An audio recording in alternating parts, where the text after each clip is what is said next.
TV actress Vaishali Thakkar की आत्महत्या के मामले में एक बड़ा अपडेट सामने आ रहा है। उनका पूरा का पूरा सुसाइड नोट सामने आ चुका है और अब इस मामले में पूरी तरह से साफ साफ ये क्लियर हो चुका है कि आखिर वैशाली ठक्कर ने ये कदम क्यों उठाया। उनकी जिंदगी में ऐसी क्या समस्या थी कि उन्हें अपनी जिंदगी ही खत्म करनी पड़ी। ये सुसाइड नोट की तस्वीरें आप देख पा रहे, इनमें उन्होंने लास्ट में लिखा आई क्विट और उन्होंने अपनी सिग्नेचर भी की है। बीच में एक लाइन उन्होंने लिखी I love you mom, I love you पापा। मैं आपको पूरा सुसाइड नोट पढ़कर सुनाता हूँ कि आखिर वैशाली ने अपनी मौत से कुछ समय पहले, कुछ ही क्षणों पहले, कुछ ही मिनटों पहले अपनी जिंदगी का वो दर्द इस पेज में, इस कागज में बयां किया अपनी उस कलम से जो उनकी जिंदगी खत्म करने के पीछे मुख्य कारण था। टीवी इंडस्ट्री की मशहूर एक्ट्रेस बन चुकी थी वैशाली ठक्कर। ना सिर्फ ये रिश्ता क्या कहलाता है टीवी सीरियल में उन्होंने काम किया, बल्कि इसके अलावा भी कई बड़े सीरियल्स में, धारावाहिक में उन्होंने अपना किरदार निभाया। ससुराल सिमर का, रक्षाबंधन समेत कई सारे टीवी सीरियल्स में उन्होंने काम किया। लेकिन कल ही इंदौर में उन्होंने अपने ही आवास पर फांसी लगाकर आत्महत्या कर ली थी। पुलिस को मौके से एक सुसाइड नोट मिला और इसके आधार पर पुलिस ने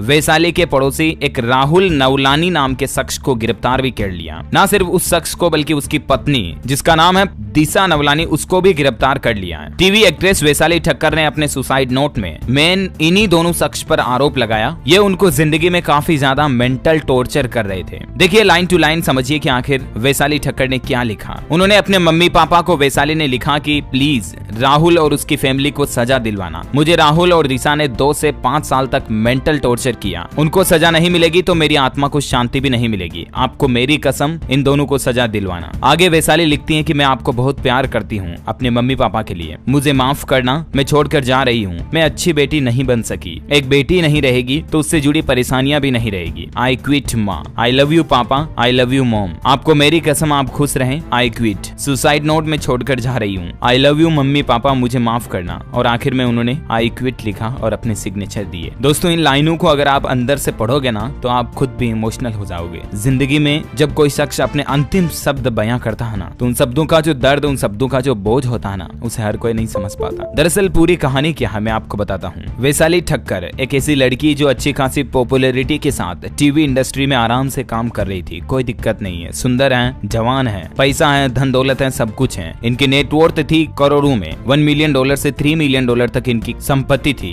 यानी आप अंदाजा लगा सकते हैं कि ये अच्छी खासी रईस थी। 99% लोगों की जिंदगी में जो समस्याएं होती है ना वो आर्थिक समस्या होती है, धन की समस्याएं। बाकी सारी समस्याएं 1% में आती हैं। आप खुद भी इस बात को समझ सक रहे होंगे। लेकिन फिर भी वैशाली ने ये कदम उठाया। आखिर राहुल ने ऐसा क्या किया था? दरअसल अभी पिछले साल 2021 में वैशाली ने एक फॉरेन डॉक्टर अभिनंदन सिंह से सगाई की थी। वो केन्या के रहने वाले थे। बताया जा रहा है कि लॉकडाउन के दौरान दोनों की मुलाकात एक मैट्रिमोनियल साइट पर हुई थी। वैशाली ने सोशल मीडिया पर सगाई की खबर अपडेट करने के 1 महीने बाद ही रिश्ता तोड़ने की खबर भी डाली थी। और रिश्ता क्यों तोड़ा? क्योंकि वैशाली का पहले जो एक्स बॉयफ्रेंड था राहुल, वही इनका पड़ोसी। उसके पास वैशाली की वो तस्वीरें थी, यानी जिसे अपन कह सकते हैं, आप समझ सकते हो, प्राइवेट तस्वीरें, जो वैशाली और राहुल ने एक दूसरे के साथ वक्त गुजारा होगा। उस वक्त की कुछ ऐसी प्राइवेट तस्वीरें जिन्हें वैशाली को ये धमकी देता था बार बार कि इनको मैं पब्लिक में रिलीज कर दूंगा। यहाँ तक कि वैशाली की सगाई टूटने के पीछे भी वजह ये बताई जा रही है कि राहुल ने उन तस्वीरों को उस डॉक्टर अभिनंदन सिंह को भेज दिया था और उसके बाद उस डॉक्टर से सगाई भी टूट गई थी। ये अच्छी खासी अपनी जिंदगी में सेटल होकर विदेश जाकर NRI बनकर रहने वाली थी, लेकिन राहुल ने वैशाली की जिंदगी को तबाह कर दिया। जैसे वैशाली की सगाई हुई थी ना, उसके बाद से राहुल उसको प्रताड़ित करने लगा। जबकि राहुल की ऑलरेडी शादी हो चुकी है। मैंने आपको उसकी बीवी का नाम भी बताया था, पत्नी दिशा नवलानी उसका नाम है। दोनों को गिरफ्तार कर लिया। इनके 2 बच्चे भी हैं। लेकिन राहुल को वैशाली जो शादी और सगाई कर रही थी वो मंजूर नहीं था और इसीलिए राहुल वैशाली को बार बार टॉर्चर कर रहा था, बार बार ब्लैकमेल कर रहा था कि मैं ये तस्वीरें और पब्लिक में डाल दूंगा, इंटरनेट पर डाल दूंगा, वगैरह वगैरह। और भी आप समझ सकते हैं, वो भी 1 दिन 2 दिन 6 महीने साल भर टॉर्चर नहीं किया, बल्कि 2 से 5 साल तक मेंटली टॉर्चर किया। अब वैशाली ठक्कर अंदर से पूरी तरह से टूट चुकी थी। उसके पास और कोई चारा नहीं बचा था। करे तो आखिर करे क्या? इतनी ज्यादा मानसिक प्रताड़ना की राहुल और दिशा ने वैशाली के साथ। अब उनका इंटेंशन क्या था पता नहीं। या तो वैशाली की संपत्ति को हड़पने का इंटेंशन होगा, क्योंकि राहुल ऑलरेडी शादी कर चुका था तो उसको ये घिनौनी हरकत नहीं करनी चाहिए थी। एक अच्छी खासी सक्सेस हासिल करने के बाद एक